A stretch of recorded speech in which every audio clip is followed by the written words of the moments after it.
Assalamualaikum warahmatullahi wabarakatuh. Saudara-saudaraku sebangsa dan setanah air, semoga senantiasa dalam naungan dan lindungan Allah Subhanahu wa ta'ala. Suatu ketika Nabiullah Musa naik ke atas bukit Tur Sina. Beliau di atas bukit berdoa kepada Allah, "Ya Allah, ya Rabb, ya Allah, ya Tuhanku. Ya Allah, aku ingin melihat zat-Mu, aku ingin melihat wajah-Mu, aku ingin melihat cahaya-Mu." Kata Allah apa? Kata Allah, "Wahai Nabiullah Musa, engkau tak akan mampu melihat wajahku, engkau tak akan sanggup melihat cahayaku, engkau tak akan mampu melihat zatku. Karena di antara diriku dan hambaku dilapisi, ditutupi dengan 70.000 hijab, penghalang Allah, yang mana penghalang tersebut tidak akan aku buka kecuali kepada Nabi Muhammad dan kepada umat beliau."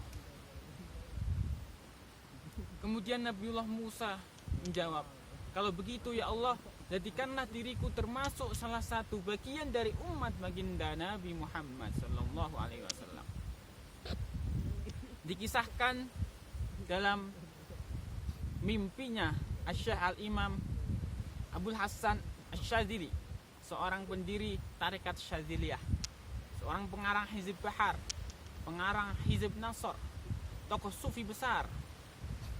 Dalam mimpinya Imam Asy-Syadzili, Abdul Hasan Asy-Syadzili, beliau melihat Nabiullah Musa dengan Nabi Muhammad sedang berdialog, sedang ngobrol asik. Dalam ngobrolnya, Nabiullah Musa mengatakan kepada Nabi Muhammad,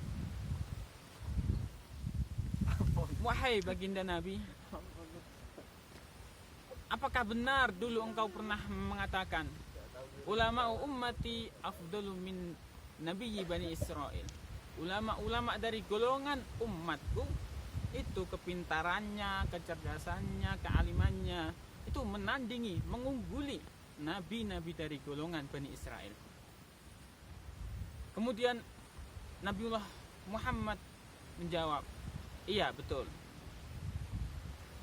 Kata Nabi Musa, "Coba perlihatkan seperti apa sih umatmu? Seperti apa sih kedalaman ulama umatmu?" Nabiullah Muhammad memanggil salah satu ulama kebanggaannya, yaitu Imam Ghazali. Imam Ghazali dipanggil Nabi Muhammad, Imam Ghazali datang sini. Ketika Imam Ghazali datang, Imam Ghazali langsung ditanya oleh Nabi Musa, "Siapakah namamu?" Imam Ghazali menjawab, "Namaku Muhammad bin Muhammad bin Muhammad Al-Ghazali. Namaku Muhammad putra Muhammad putra Muhammad Al-Ghazali." Al-Ghazali itu sebuah nisbat, dinisbatkan kepada keluarga dari Imam Ghazali yang berprofesi sebagai pekerja wal tenun. Kemudian Nabi Musa mendengar jawaban dari Imam Ghazali. Beliau menyetop, stop, gak usah dilanjutkan. Kalau orang pintar, kalau orang cerdas, seharusnya menjawab dengan jawaban yang singkat, padat, jelas. Aku kan bertanya, siapakah namamu? Tapi kenapa engkau menjawab dengan jawaban yang bertele-tele? Aku kan tidak bertanya siapa bapakmu, siapa nama kakekmu, apa profesi pekerjaanmu. Saya cuma bertanya siapa namamu. Seharusnya engkau hanya menjawab, namaku Imam Ghazali. Cukup sekian. Kemudian Imam Ghazali meminta izin kepada baginda Nabi Muhammad, "Wahai baginda Nabi, bolehkah diriku menjawab pertanyaan dari Nabi Musa?" Nabi Muhammad mengizinkan. Imam Ghazali balik bertanya kepada Nabi Musa, "Wahai Nabiullah Musa, bukankah engkau dulu pernah bertanya kepada Allah? Waktu Allah bertanya kepada engkau, qala hiya 'asai atawakka'u 'alaiha wa husyu biha 'ala ghanami wa liya fiha ma'aribu ukhra." Allah bertanya, "Apa yang ada di tangan kananmu itu, wahai Musa?" Engkau menjawab, "Ini adalah tongkat ini aku pakai bersandar, dengan tongkat ini aku bisa menggayuh dedaunan yang ada di pohon untuk memberi makan domba-dombaku. Waliya fiha ma'aribu ukhra, dan di dalamnya pula terdapat beberapa kegunaan-kegunaan yang lain."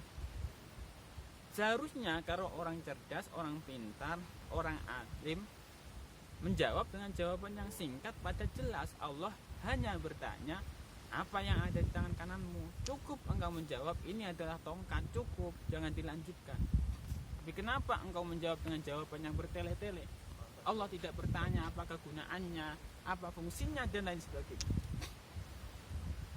Nabi Musa menjawab, wahai Imam Ghazali, kenapa diriku menjawab dengan jawaban yang bertele-tele sedangkan pertanyaannya singkat?